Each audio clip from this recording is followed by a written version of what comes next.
Oke teman-teman, kembali lagi dengan saya di FA Channel. Kali ini saya akan membahas tentang apa yang harus dilakukan ketika saat pertama kali gagal bayar. Nah, mungkin saja ketika kalian itu butuh pinjaman dan dalam kondisi darurat, kalian itu harus diwajibkan untuk meminjam sebuah pinjaman uang tunai ya teman-teman. Misal kalian itu meminjam ke saudara, ke teman-teman kalian tidak terpenuhi, dan akhirnya pun kalian itu meminjam pinjol ya teman-teman. Nah, pinjol itu ada dua versi ya teman-teman. Yang pertama yaitu pinjol yang legal dan ilegal. Nah, bedanya pinjol yang legal yaitu pinjol yang sudah terdaftar di OJK dan sudah diawasi oleh OJK secara langsung. Nah, bedanya yang ilegal ini tidak resmi dan tidak diawasi OJK. Dan perbedaannya sangat mencolok sekali ya teman-teman.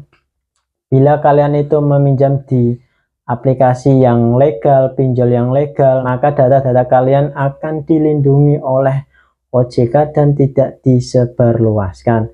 Berbeda kalian ketika pinjol di aplikasi ilegal, maka data-data kalian itu tidak menjamin aman ya teman-teman. Jadi harus pintar-pintar memilih pinjol yang legal saja, saran saya. Nah, ketika sudah meminjam pinjol di yang aplikasi legal, sudah planning jauh-jauh hari bisa membayar, misal tenor 3 bulan, 6 bulan, dan kalian pun terkena PHK yang secara mendadak tidak bisa untuk melunasi hutang kalian. Misal itu sudah berjalan 2-3 bulan, kalian terkena PHK dan tidak bisa membayar sekali. Nah, di video ini saya akan membahas itu apa yang harus dilakukan ketika memang tidak bisa membayar ya teman-teman. Nah, yang pertama yaitu kalian jangan panik ya teman-teman. Kenapa jangan panik? Ketika kalian sudah meminjam misal nominal lumayan besar dan tidak bisa membayar, otomatis pertama kali yang ada di pikiran kalian itu panik.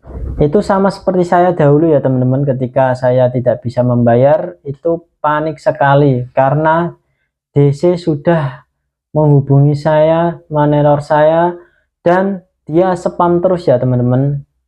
Pagi, siang, malam dia telepon secara terus-menerus. Nah, ketika kalian itu mendapatkan teror-teror seperti ini, saran saya yaitu kalian jangan panik dan jangan sampai kalian itu pusing untuk memikirkan hal ini ya teman-teman. Karena itu sangat tidak relevan dan tidak ada gunanya ya teman-teman. Jadi fokus ke pekerjaan kalian dan jangan terlalu memikirkan hutang ini. Karena itu tidak masalah sama sekali, hanya bersifat ancaman-ancaman ya teman-teman. Nah teman-teman, yang kedua yaitu kalian fokus pada kerjaan kalian. Ketika kalian itu mendapatkan ancaman-ancaman dari DC, panik, dan malah dibawa ke pekerjaan, itu malah sangat fatal sekali ya teman-teman.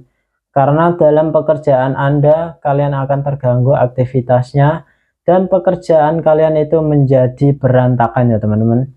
Jadi kalian jangan terlalu difikirkan ketika kalian itu gagal bayar di suatu aplikasi pinjol legal. Paling ujung-ujungnya ketika kalian itu gagal hanya terkena BI checking ya teman-teman.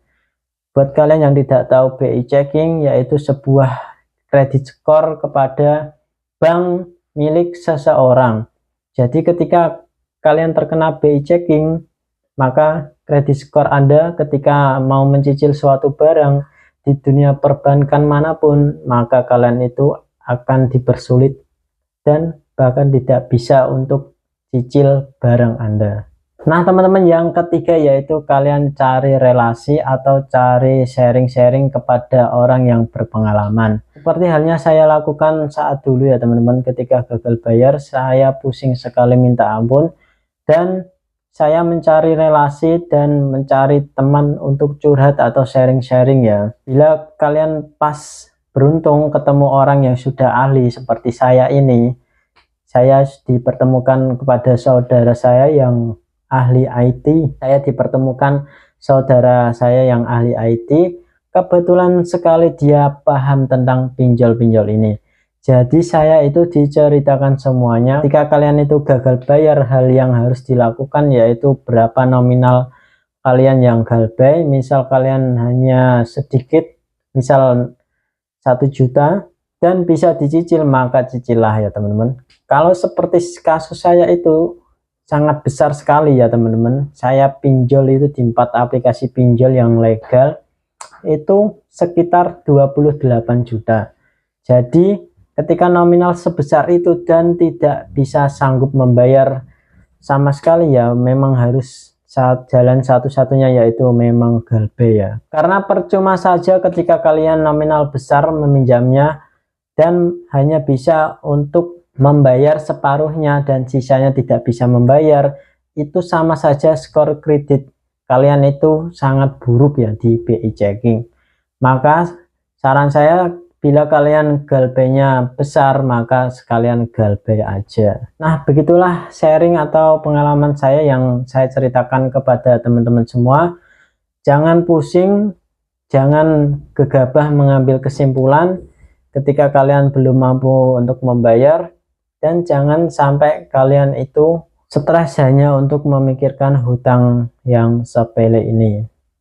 Saran saya, fokus ke kerjaan Anda, fokus pada kehidupan Anda yang sedang kalian jalani masing-masing. Nah, sekian video kali ini. Like kalau suka, dislike kalau tidak suka. Komen di kolom komentar, nanti saya akan jawab satu persatu pertanyaan dari kalian. Sekian dan terima kasih.